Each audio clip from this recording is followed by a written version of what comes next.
சில காரணங்களால் வர சிறுநீரக செயலிழப்பு, உதாரணமாக கிளாமருலோனெஃப்ரைட்டிஸ் அந்த மாதிரி டயபெட்டிஸ், உலகத்திலேயே வந்து மிக முக்கியமான காரணம் கிரானிக் கிட்னி டிசீஸ்க்கு வந்து நீரிழிவு நோய். அதெல்லாம் என்ன ஆகும் அப்படின்னா, ஆரம்பத்திலேயே பல பேருக்கு வந்து 90% பேருக்கு வந்து கால் வீக்கம் வரும், காலையில் எழுந்த முகம் வீக்கம் வரும், யூரின் கம்மியாக போகலாம், ஒரு மூச்சுத்திணறல் இருக்கும். அதனால் கொஞ்சம் கண்டுபிடிச்சிடலாம்.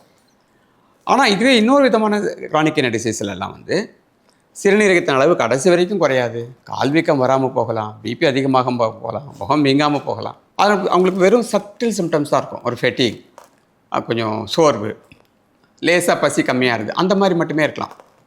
ஸோ அதனால் இது ஒரு சிம்டம், இது ஒரு பர்டிகுலர் சிம்டம் இருக்குது, இது இருந்தால் தான் கிட்னி ஃபெயிலியர், இது இல்லைன்னா கிட்னி ஃபெயிலியர் இல்லை அப்படின்னு சொல்ல முடியாது. காமனாக சிம்டம்ஸ் மட்டும்தான் சொல்ல முடியும். முகம் வீக்கம், கை கால் வீக்கம், அந்த மாதிரி தான் இருக்குது. ஸோ இதனாலேயே பல பேர் ஏமாந்து போகிற விஷயங்களும் இருக்குது. இப்போது என்ன காரணத்தினால இந்த கிரானிக் கிட்னி டிசீஸ் வருது? உலகளாவிய அளவில் நம்பர் 1 காஸ், நியூமரோ யூனோ காஸ் வந்து டயபெட்டிஸ். இன்றைக்கி நீரிழிவு நோய் என்றது வந்து மனித குலத்துக்கு மிகப்பெரிய சவால். அதுவும் நீங்கள் எல்லாம் கேள்விப்பட்டிருப்பீங்க, India is going to become the global capital of diabetes அப்படின்னு ஒரு இன்ஃபேமஸ் டைட்டில். சீனாவை தாண்டி உலகிலேயே நீரிழிவு நோயால் பாதிக்கப்பட்ட மிக அதிக நபர்கள் வாழும் நாடு என்ற ஒரு டைட்டில் வர்ற அளவுக்கு நமக்கு டயபெட்டிஸ் அதிகமாக இருக்குது. இப்போது லான்செட் என்ற ஒரு இன்டர்நேஷ்னல் ஜேர்னலில் ஒரு முக்கியமான ஆர்டிக்கிள் வந்தது. அதில் என்னுடைய கான்ட்ரிபியூஷன் கூட இருக்குது. அதில் இந்தியாவில் எவ்வளோ தூரம் வந்து கடந்த 30 ஆண்டுகளில் எவ்வளோ தூரம் வந்து இந்த நீரிழிவு நோயினுடைய தாக்கம் அதிகமாக இருக்குன்னு பார்த்தா கிட்டத்தட்ட 40-45% அதிகமாக இருக்குது 30 வருஷத்து கேப்பில்.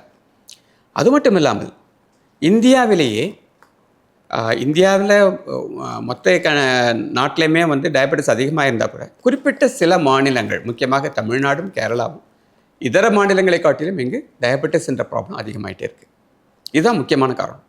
ரெண்டாவது வந்து உயர் ரத்த அழுத்தம், மூணாவது அதீதமான உடல் பருமன். இந்த மூணையும் சேர்த்து நம்ம lifestyle disease or metabolic syndrome சொல்கிறோம். எது? இந்த டயபெட்டிஸ், ஹை பிபி, அதீதமான உடல் பருமன் ஒபேசிட்டி, அதோடு சேர்ந்து இந்த கொலஸ்ட்ரால், இந்த மாதிரி இந்த லிப்பிட் ப்ரொஃபைல் அப்நார்மலாக இருக்கிறது. இது பேர் வந்து லைஃப் ஸ்டைல் டிசீஸ்.